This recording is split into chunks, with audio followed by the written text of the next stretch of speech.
Today you may well associate the word civilization with a sense of benevolent enlightenment. Unsurprisingly, we're taught in school that advanced cultures are kind, peaceful, prosperous, safe, and just. For much of the world, and throughout much of our history, civilizations have also been the architects of some of the most brutal conflicts in history. From wars of genocide and murder for sport to barbarian hordes conquering, civilizations have as often been the harbingers of death and destruction as of peace and prosperity, making our gentle, relatively peaceful modern world seem like a picnic by comparison. So, to give you some helpful perspective, here are some of history's most brutal cultures.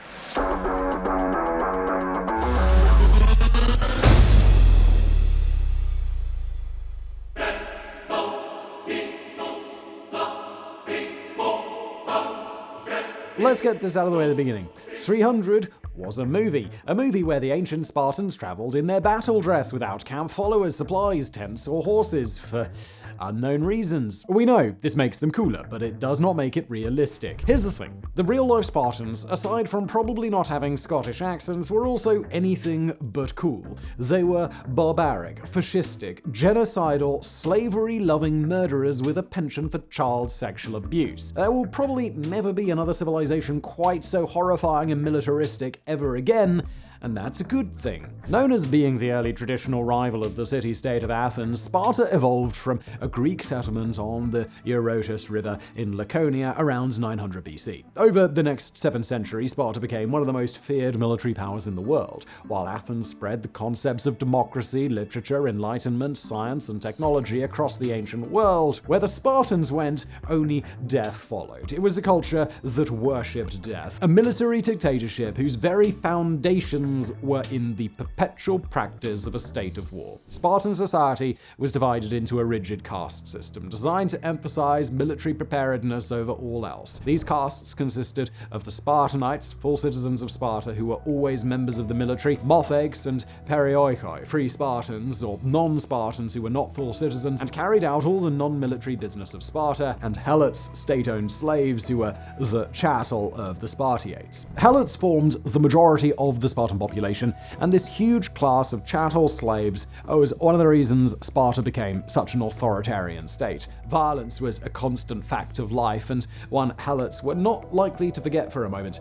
It is said that each Spartiate warrior would be sent out to kill a Helot in secret as part of his initiation into the Spartiate caste. He would be savagely beaten and mocked if he were caught. Helot rebellions were ruthlessly crushed, and the weakest among the Helots were routinely culled by formal kill squads called Kyptia. Violence against the Helots was common even at other times, with observers remarking on the Spartans' cruelty to their slave caste, forcing them to get drunk, perform lewd dances, and probably also be raped by the Spartiates. Spartiates, the warrior caste, were removed from their families as young boys to attend the agoge training schools, where they were molded into ideal soldiers. Though the free women of Sparta enjoyed considerably more rights and responsibilities than in other city-states of Greece at the time, you should not mistake the ancient Spartans for any sort of enlightened society. It may be tempting to romanticize the Spartans, but it's important to keep in mind that their power was built largely on destruction and death, with the Spartan state relying on terror and mass slavery on a scale unseen anywhere else in Greece. Many of the qualities that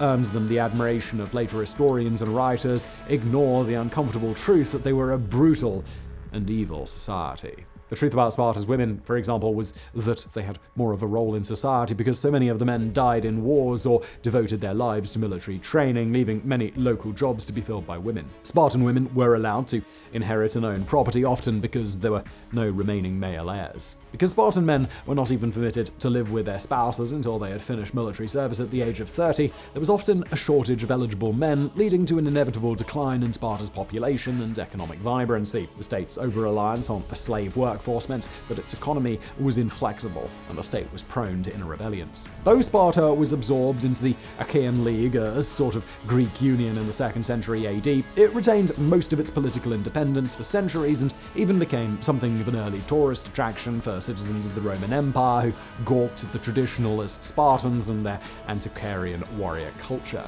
By 400 AD, the region entered a long period of decline, with the last remnants of its ancient warrior culture finally dying out during the Middle Ages, and, well, probably for the best.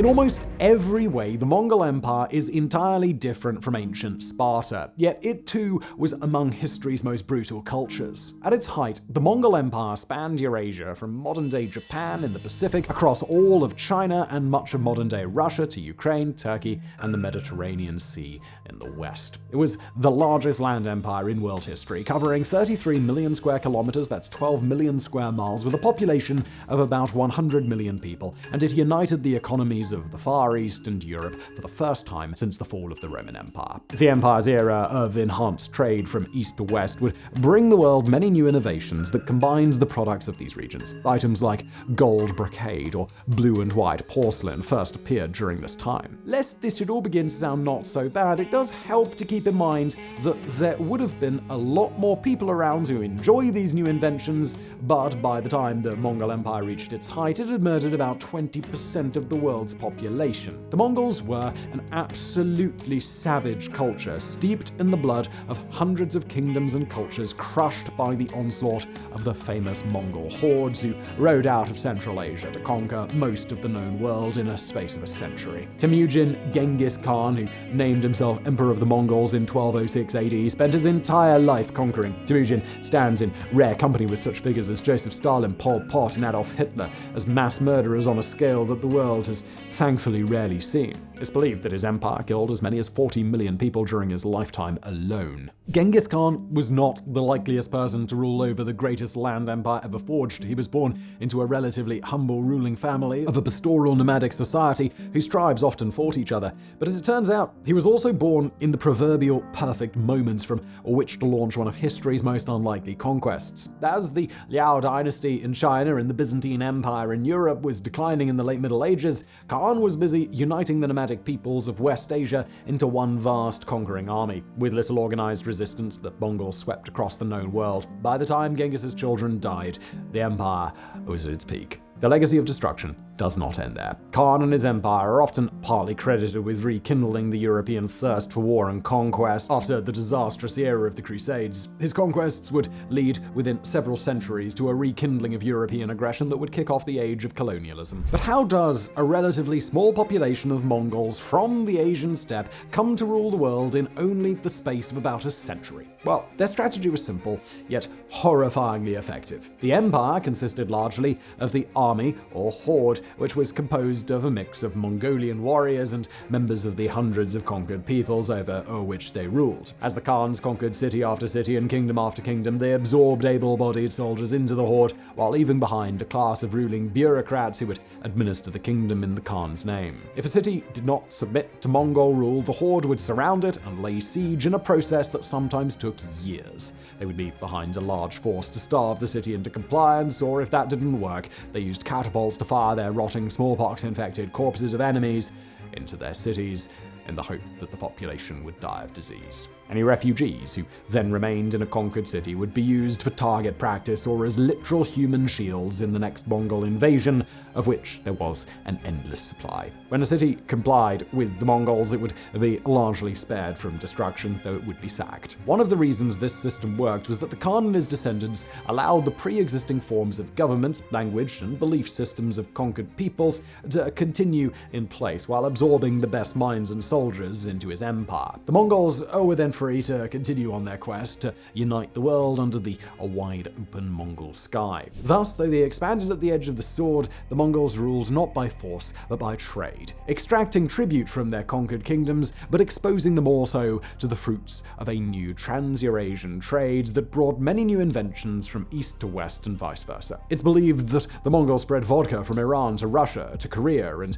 noodles from China to Italy, while introducing Europeans to tea and spices from China and India, and introducing China to opium from Afghanistan. These new trade routes fundamentally reshaped the world. They also introduced Europe to another very important import, the bubonic plague, which reached Italy by ship around 1300 AD, but originated on trade routes from Turkey to China, which terminated in, well, modern-day Wuhan. This less than salubrious import would end up killing about a third of the European population in the space of one generation and setting up Europe for the revival of the Renaissance and the Enlightenment. And all of that really does make the Mongols the worst.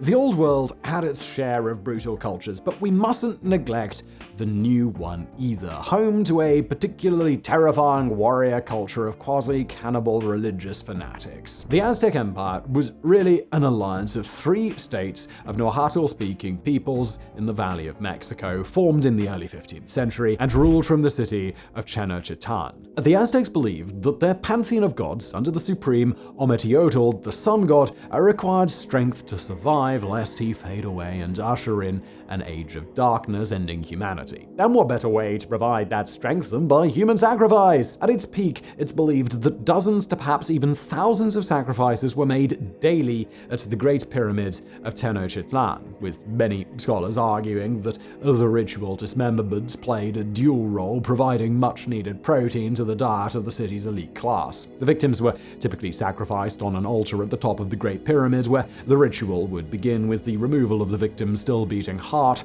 or which was burned. The Aztecs had no widespread practice of animal husbandry, making cannibalism a potential source of food in times of need. Even when death wasn't warranted, the Aztecs practiced live bloodletting, with the elite class being expected to contribute the largest share of blood in order to nourish the gods.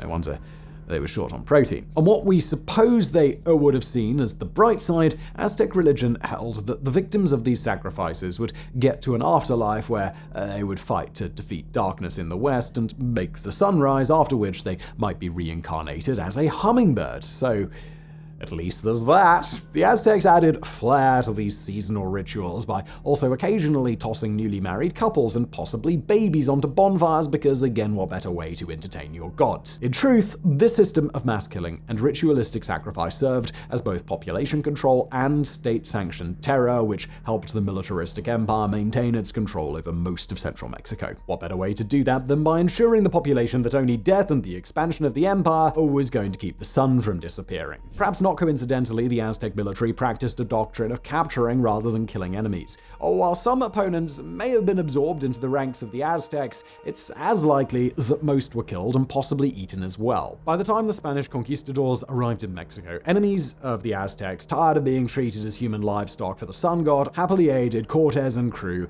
to topple Tenochtitlan, bringing the empire to a swift but welcome end.